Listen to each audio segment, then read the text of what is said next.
David Wolfer, I was told about protection on a spiritual journey. Even if you're not spiritual, we have to be doing this because there's a dark realm and a light realm. It's the angels in the light, then you've got the negative entities, the demonic entities, the malevolent ones. That's real. Most of us try to ignore it. Ignorance isn't bliss. You can't just forgo it.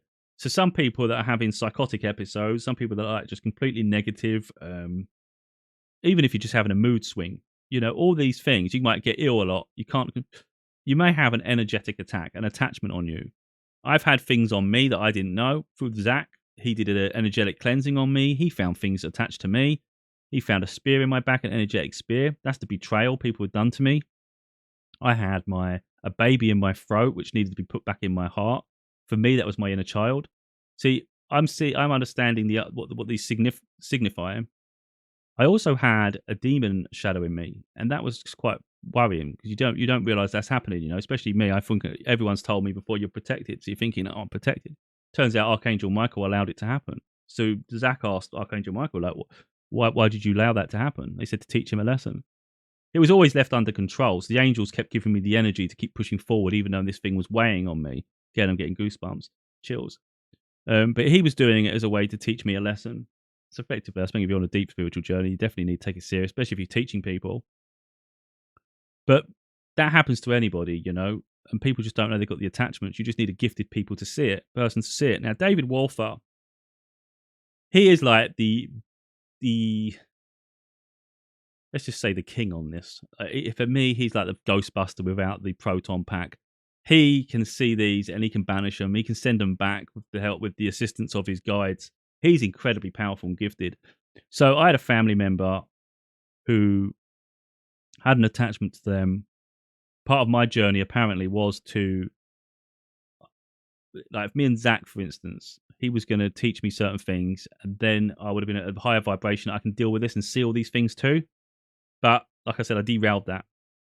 So the plan was apparently in February this year, which we are now, I was to remove this attachment from that person, and that will empower me. Now, in terms of my gifts, I've had setback.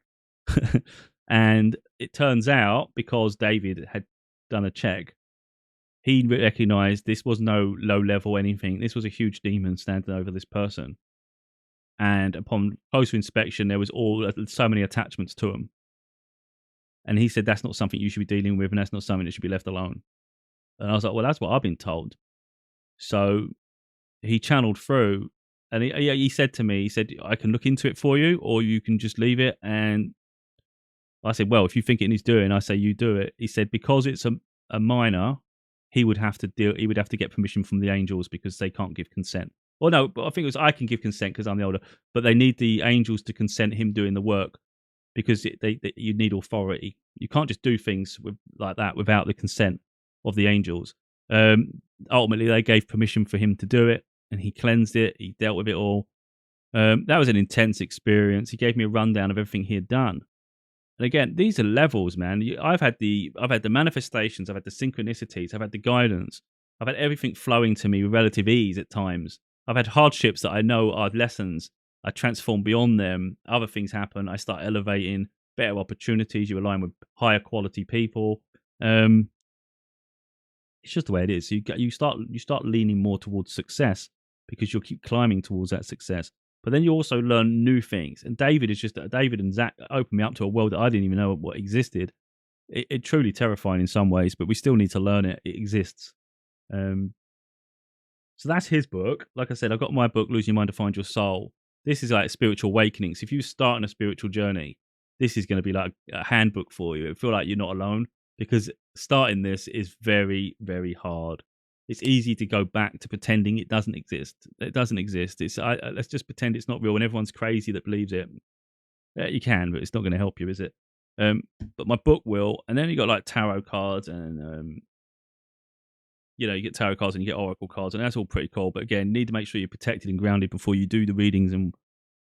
And I'd say practice on yourself before you do it for other people because you're connecting to energy, Connect to your own energy is fine, isn't it? But if you're going to connect to other people's energy, you need to be making sure you learn, and you're going to learn that through the books.